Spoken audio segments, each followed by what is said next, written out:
Assalamualaikum warahmatullahi wabarakatuh. Waalaikumsalam warahmatullahi wabarakatuh. Selamat sore, sahabat Presidential Institute. Sore hari ini kami akan berbincang salah seorang ulama yang mengenal banyak tentang politik di era Rasulullah SAW. Karena kita mengetahui bahwa kepemimpinan dalam Islam itu sangat dianjurkan. Bagaimana Rasulullah menjalankan sebuah dimensi kepemimpinan, pemimpin politik, pemimpin ekonomi, pemimpin perdagangan, bahkan juga Rasulullah menjadi pemimpin militer. Di saat-saat ini kita krisis era kepemimpinan yang seperti di zaman Rasulullah. Tapi bagaimana solusi dan kenyataannya, kita akan diberikan penjelasan yang secara rinci oleh ulama dan kiai kita yang senantiasa mewarnai kancah pertelevisian Republik Indonesia. Kepada beliau kami meminta pandangan tentang kepemimpinan Rasulullah yang pantas untuk diterapkan di negeri Indonesia yang baldatun thayyibatun rabbun ghafur. Assalamualaikum warahmatullahi wabarakatuh. Alhamdulillah wassalatu wassalamu ala Rasulillah wa ala alihi washabihi wa man tabi'ahu wa wala amma ba'du. Sebenarnya untuk berbicara tentang bagaimana cara memimpin Rasulullah, cara rumah tangga Rasulullah, cara makan Rasulullah, cara tidur Rasulullah, semua sudah ada standarnya.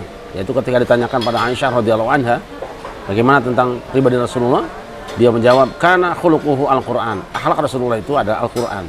Dengan bahasa lain, ketika kita ingin bicara tentang Rasulullah, cara makannya, cara tidurnya, cara rumah tangganya, cara memimpin perangnya, cara dagangnya, cara ibadahnya, sampai cara memimpin negaranya itu cukup barangkali kita melihat petanya di dalam Al-Quran. Maka bagi orang-orang yang terbiasa membaca Al-Quran, jangan pernah berpikir bahwa Rasulullah itu ada penyimpangan dari Al-Quran. Dan ketika engkau paham tentang Al-Quran, bagaimana cara hidup yang benar kata Al-Quran, ya begitu benarlah apa yang dilakukan oleh Rasulullah SAW. Oke, bagaimana mengimplementasikan bahwa di zaman Rasulullah era kepemimpinan zaman dahulu kan berbeda dengan di era demokrasi ini, Pak? Bisa nggak disinkronkan seperti itu? Sebenarnya kehidupan ini sama saja, hanya volumenya yang berbeda. Kita ambil misal ketika Rasulullah SAW datang ke Madinah. Di sana sudah hidup ada lebih kurang 4 kekuatan politik ya, Aus, Khazraj, Bani Mustalik, Bani Nadir dan sebagainya. Tapi secara umum paling tidak terbagi dalam 4 wajah politik. Jadi dua wajah politik etnis dan 2 wajah politik ideologis. Jadi ini tetap sama saja. Nah, mereka terus hidup dalam konflik yang berkepanjangan. Entah berapa banyak korban yang meninggal, yang cacat, yang terusir. Nah, ketika itulah Rasul datang ke Madinah. Ketika datang di Madinah, yang beliau lakukan pertama-tama adalah setelah membangun komunitasnya pribadi, karena bagaimanapun juga seorang calon pemimpin besar itu harus punya komunitas. Kalau sekarang itu ya harus bikin partai lah, karena kita belum punya juga seorang pemimpin yang naik independen ya. Rasul tidak melakukan itu, lakukan pembentukan partai kecil, saya dalam tanda petik partainya itu. Nah, ketika telah terbentuk dan punya kekuatan, punya power, punya wajah dan punya daya tarik. Kenapa punya daya tarik? Karena sesungguhnya orang-orang Madinah itu sudah lama mendengar tentang pribadi Rasul yang punya karakter begini. Kata mereka, ini dia orang yang dibutuhkan sebetulnya. Jadi, sampai ada 2 orang Madinah yang berangkat ke Mekah untuk bertemu dengan Rasulullah. Apa sih idealisme yang tidak dicapai dengan kedatangan beliau? Apakah beliau ingin jadi itu dan ini? Tidak. Ternyata ide dan gagasan cemerlang yang ada pada pribadi Rasulullah yang tak lain adalah dari Al-Quran. Itu kata mereka, ini yang kami butuhkan. Sehingga belum Nabi hijrah, mereka sudah menunggu kapan datang. Pokoknya sekelompok orang atau banyak orang yang Nabi belum datang, mereka sudah oke, siap jadi bagian dari hidupnya. Nah, ketika Rasul datang di sana, mereka memang sedang masih ribut dalam pertengkaran satu dengan yang lain. Rasul membuat apa yang disebut dengan Piagam Madinah. Nah, Piagam Madinah itu adalah sebuah potret Bhinneka Tunggal Ika yang dikemas oleh jiwa Rasulullah yang Qurani, sehingga untuk Indonesia yang paling pas ya Piagam Madinah itu. Bhinneka Tunggal Ika merangkul 4 dimensi yang berkonflik tadi itu. Betul. 4 kelompok, paling tidak 4 kekuatan politik ya, yang berseteru selama ini bisa diselesaikan. Artinya bagaimana Rasul melihat bahwa perbedaan ideologi, perbedaan suku, perbedaan etnis itu bukan sesuatu yang menghalangi mereka untuk hidup dalam sebuah naungan sebuah negara Madinah. Jadi kalau ada orang berpikir sekarang orang ingin hidup Islam ingin hidup Kristen itu jangan pernah mengatakan bahwa aku wakil Rasulullah atau membawa misi risalah Rasulullah. Tidak ada urusannya. Rasul dimanapun dia hidup tetap membawa misi rahmatan lil alamin, di mana keragaman itu tetap dihargai sebagai sebuah kekayaan yang bisa diolah bahkan secara internal sendiri. internal sendiri Rasul biasa menghadapi keragaman. Dan selalu beliau memberikan solusi yang tepat dan jitu, sehingga tidak ada satu kelompok atau satu orang pun yang kemudian merasa dikucilkan atau dimarginalkan oleh kebijakan beliau. Oke, begini Pak Kiai. Sekarang kita melihat sekarang di media, ada beberapa kelompok yang merasa dirinya paling berjasa untuk negeri ini. Kemudian ada beberapa tokoh yang tidak sepantasnya membangun narasi untuk memecah belah kebinekaan kita. Di antara sesama umat Islam saja ada perbedaan itu nampak kita lihat, dan apalagi di bawah masyarakat atau di tengah-tengah kita melihat media sosial, terjadi banyak hoax, terjadi konflik dan sebagainya. Kira-kira bagaimana kita mencerdaskan kehidupan berbangsa dan bernegara ini sehingga betul-betul bineka ala Rasulullah dan bineka ala Nusantara ini bisa menjadi satu padu, membawa menjadi nahkoda kita bersama berbangsa dan bernegara. Mental penjudi memang seperti itu. Ketika melihat ada dua petinju mulai bertanding, dia tidak mulai pasang. Tapi ketika melihat yang satu sempoyongan, dia udah taruh di sini. Saya ingin mengatakan begini, sebenarnya jika semua orang itu hidup normal, apa adanya, terus disemangati dengan semangat saling mencintai sesama anak bangsa, warga bangsa, akan berbeda nuansanya. Ini masalahnya kan semua dikemas dengan kepentingan politik. Dan ini terjadi pada kehidupan para sahabat Nabi. Nabi puji semua sahabatnya dengan baik. Selesai. Tetapi ketika kepentingan politik dan kelompok mulai mencuat, maka dipertentangkan antara Abu Bakar, Umar, Utsman, Ali, mana yang lebih baik, terutama antara Abu Bakar dan Ali. Dan muncul kelompok Syiah dan itu lain sebagainya lah. Ini kan sebetulnya bukan urusannya. Ketika Rasulullah memuji Ali, bukan dalam rangka meletakkan Abu Bakar di bawahnya, atau ketika mengangkat Abu Bakar, bukan meletakkan Ali di bawahnya. Itu sebuah pengakuan, sebuah statement yang menggembirakan para sahabatnya supaya mereka punya komitmen kuat di dalam kehidupan bersama. Bagaimana konflik perpecahan Muawiyah dan Ali itu juga kan pernah menjadi catatan sejarah bagi peradaban Islam.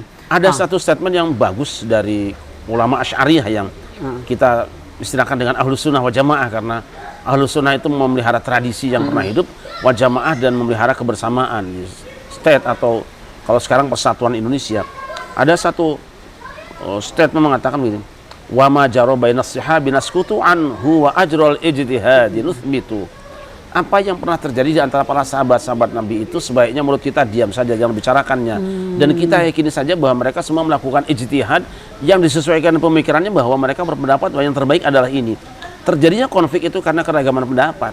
Nah, kita yang tidak pernah hidup di zaman itu, jangan kemudian mendiskusikan lagi, sudah selesai, kita tidak tahu urusannya. Andai saja mereka hidup semua, lalu kita ajak seminar, mungkin akan selesai masalahnya. Mereka saja para sahabat Nabi tidak bisa menyelesaikan, bagaimana pula dengan kita? Betul. Berarti Kiai, saya mau bertanya, apakah ujian terberat bagi umat Islam ini ujian politik apa ujian ekonomi? Ujian politik. Ujian politik. Kenapa begitu berat bagi umat Islam? Orang Islam biasa lapar. Karena mereka sudah terbiasa puasa. Bayangkan mereka, kita hitung puasanya. Bulan Ramadan 30 hari atau 29 hari. Tambah Senin Kamis berapa hari? Tambah 13, 14, 15 berapa hari? Wow. Tambah lagi dengan puasa Arafah. Kemudian puasa 6 hari Syawal. Tambah lagi dengan puasa Sya'ban. Masya Allah. Biasa mereka lapar kok. Selama umat Islamnya itu benar Islamnya, maka dia akan tidak menganggap bahwa kesulitan ekonomi itu masalah. Enggak kok. Biasa lapar tuh. Oke Pak Kiai. Bagaimana cara keluar dari cengkraman konflik politik umat Islam ini dari zaman dahulu sampai era sekarang, sehingga kedepannya Islam betul-betul tidak dipecah oleh hanya kepentingan Anda tanya politik? sekarang siapa ketua NU? Tahu semua orang. Tahu. Siapa ketua Muhammadiyah? Tahu semua orang. Tahu. Siapa ketua PSIS? Ketua PMUI? Ketua lain sebagainya? Tahu kan? Ya. Tanya siapa ketua Islam?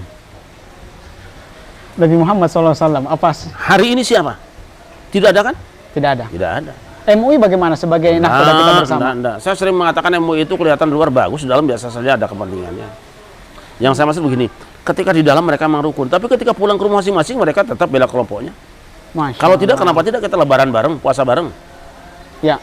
MUI mengatakan keputusan bahwa puasa itu kebijakan pemerintah kan. Ketika keluar, ada kelompok lain yang membuat. Iya, masing-masing ormasnya cari lebaran sendiri-sendiri, puasa sendiri-sendiri.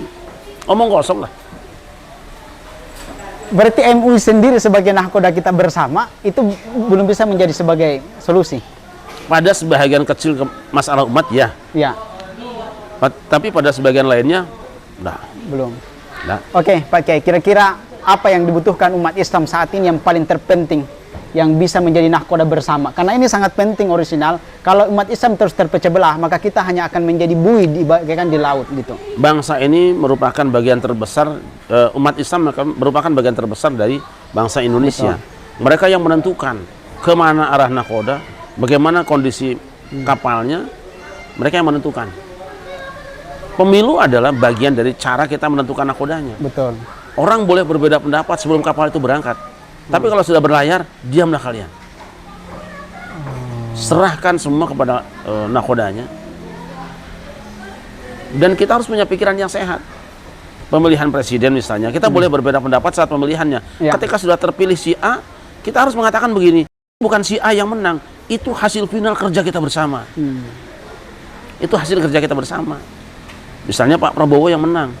Yang pendukung Jokowi tidak usah marah-marah. Wah, calonku kalah. Bukan. Itu hasil kerja bareng kita, dia yang jadi. Pun sekarang ketika Jokowi sudah jadi, bukan Prabowo yang kalah. Kerjasama kita untuk menentukan seorang nahkoda sudah tentukan sekarang yang dipercaya Pak Jokowi. Ayo kita dukung bareng-bareng. Oke, begini Pak Kiai, dalam Pancasila kan musyawarah mufakat. Kemudian dalam Islam juga musyawarah mufakat. Nah, kemudian datanglah sebuah kekuatan politik baru namanya demokrasi. Apakah itu bisa disinkronkan semua hal tersebut sehingga tidak terjadi perbedaan begitu besar umat Islam ini? Demokrasi apa sih? Demonstratos. Tidak usah di tangan rakyat. Benar ada orang yang mengatakan bahwa demokrasi bertentangan dengan Islam, tidak juga lah. Tidak bertentangan bagaimana? Para sahabat juga ketika menentukan pemilihan Umar, Utsman bin Affan. Itu ya dengan suara terbanyak, pakai suara juga kan. Pakai musyawarah juga. Jadi Islam itu tidak emoh dengan sistem manapun, yang emoh itu ketidakadilan. Islam mengizinkan silahkan sistem kerajaan. Saudi kerajaan sampai sekarang. Betul. Dia ngurus Ka'bah. Dia ngurus Masjid Nabawi, kerajaan. Yang diangkat bukan yang paling pandai dan rakyat tidak terlibat pemilihan. Katanya kita terima dan sukses. Berarti sepakat bahwa Islam, perbedaan sistem apapun itu boleh dirangkul oleh Islam. Tapi kezaliman dan kejahatan itu yang harus dilawan bersama bagi kelompok Islam. Jadi coba lihat. Ya. Rasulullah kapan dia diangkat jadi pemimpin? Spontanitas kan jadi karena semua mengakui beliau seorang yang hebat. Ketika beliau wafat, Abu Bakar, itu bukan tidak ada konflik. Kenapa ada konflik? Karena tidak ada sistem baku yang menentukan. Tapi kemudian ada isyarat-isyarat, pada akhirnya Abu Bakar yang terpilih, itu kan aklamasi, disepakati. Yang berbeda pendapat ada, waktu itu masih ada. Bertahan yang tidak setuju dengan Abu Bakar, tapi secara umum ketika Abu Bakar dilantik, maka umat kembali bersatu, rukun kembali. Konflik yang terjadi di perjalanan jangan dibawa di rumahmu, jangan dibawa di rumah, gitu kan? Jadi begitu juga ketika Abu Bakar wafat, kan langsung otomatis Umar yang dipilih. Ketika Umar wafat, kan ada formaturnya. Betul. Formatur itu kan syuro. Asas demokrasi itu sebetulnya syuro lah. Nah, kan nanti gini, oh itu suara terbanyak disamakan antara orang awam dengan orang pinter. Jangan sombong lah. Idza ikhtalaftum fil umur fa'alaikum bis-sawadil a'zam. Kan itu? Ya. Jika ada perselisihan pendapat, ambil suara terbanyak. Kan isyarat itu sebetulnya. Kan Nabi itu statementnya. Suara terbanyak. Hal-hal ini yang kurang kita pahami di sebagian umat.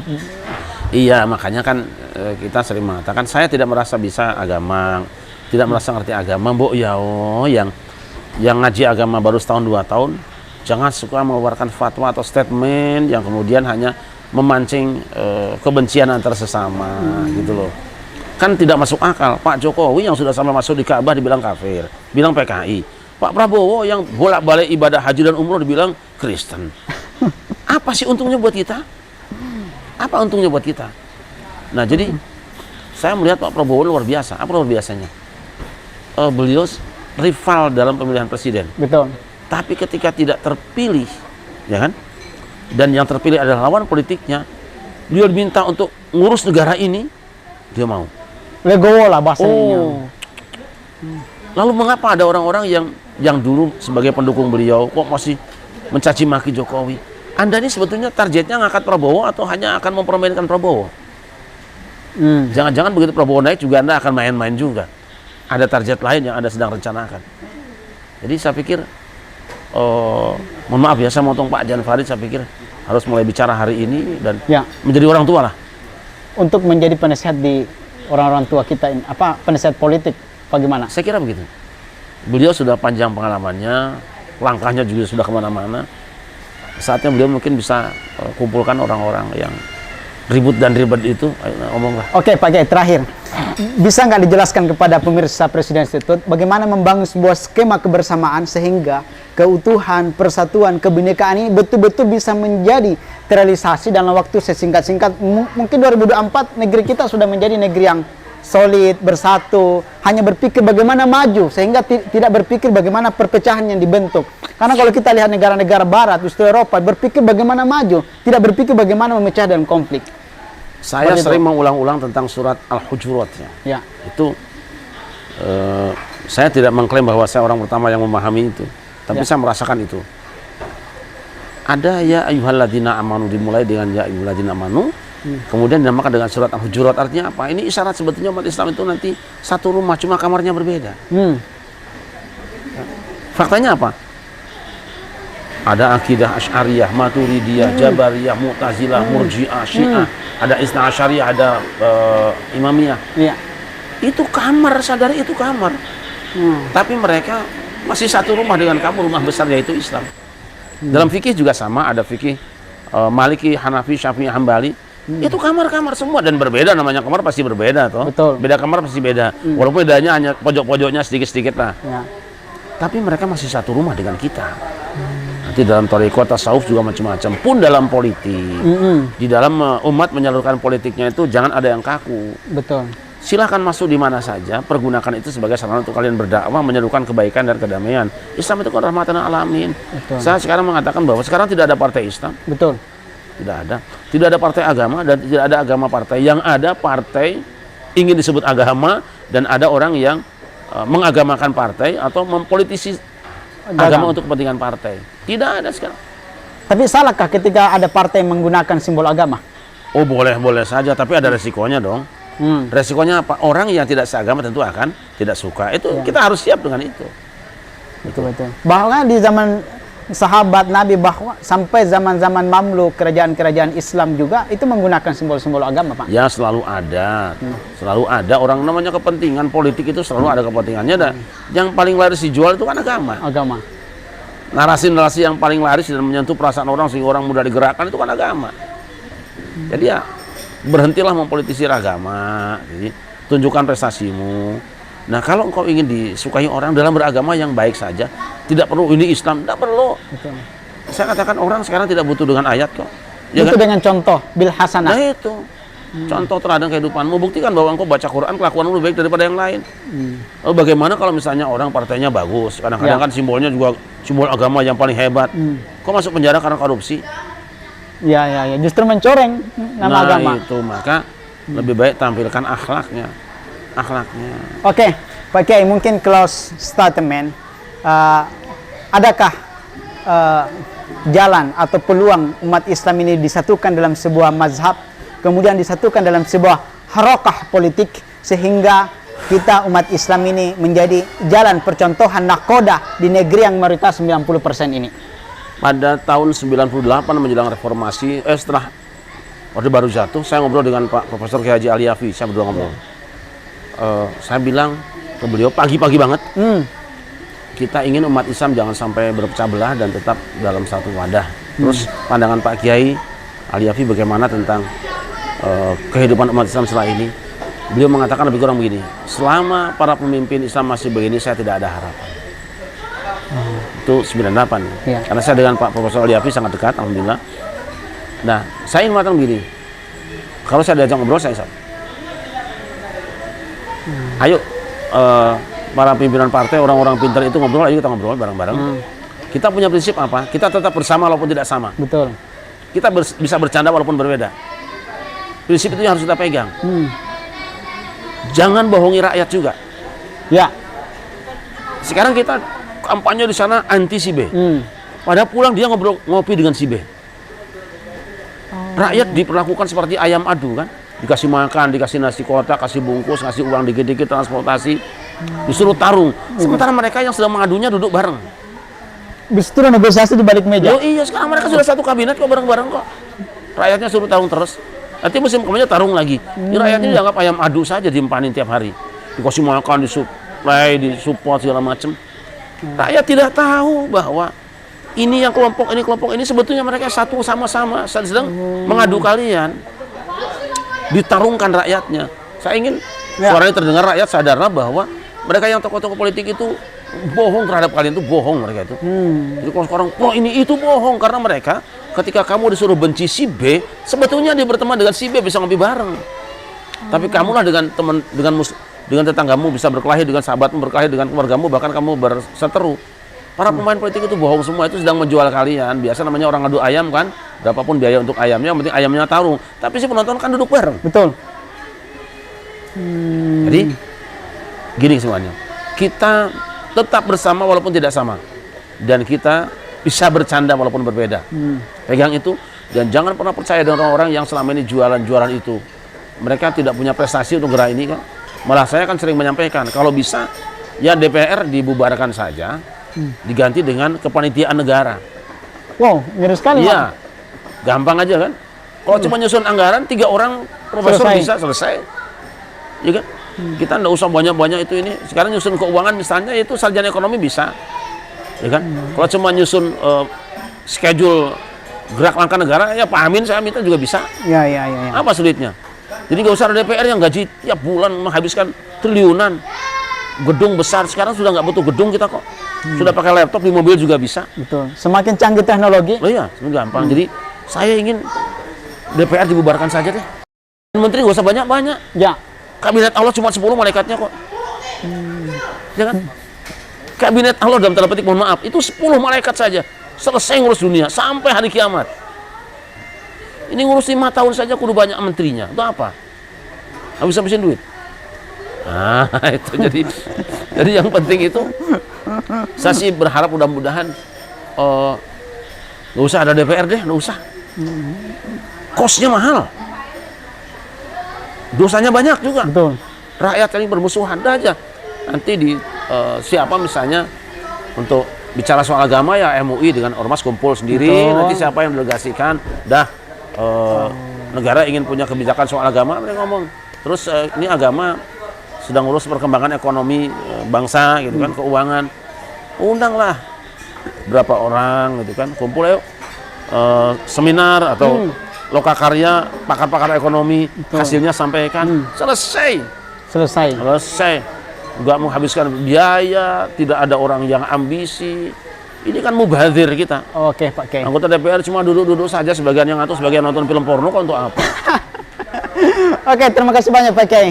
Terima kasih Pak Kiai telah memberikan pencerahan kepada kita bagaimana kita menjadikan Rasulullah sebagai contoh di negeri yang sedang banyak konflik, pertikaian dan kepentingan, sehingga kepentingan ini diminimalisir sedikit mungkin, sehingga yang ada memperkecil perbedaan, kemudian memperluas dan memperbanyak persamaan. Sekian dan terima kasih. Mohon maaf jika ada salah dari kami. Salam Presidensial Institute, solusi membangun kepemimpinan bangsa dan negara yang lebih baik. Terima kasih. Assalamualaikum warahmatullahi wabarakatuh.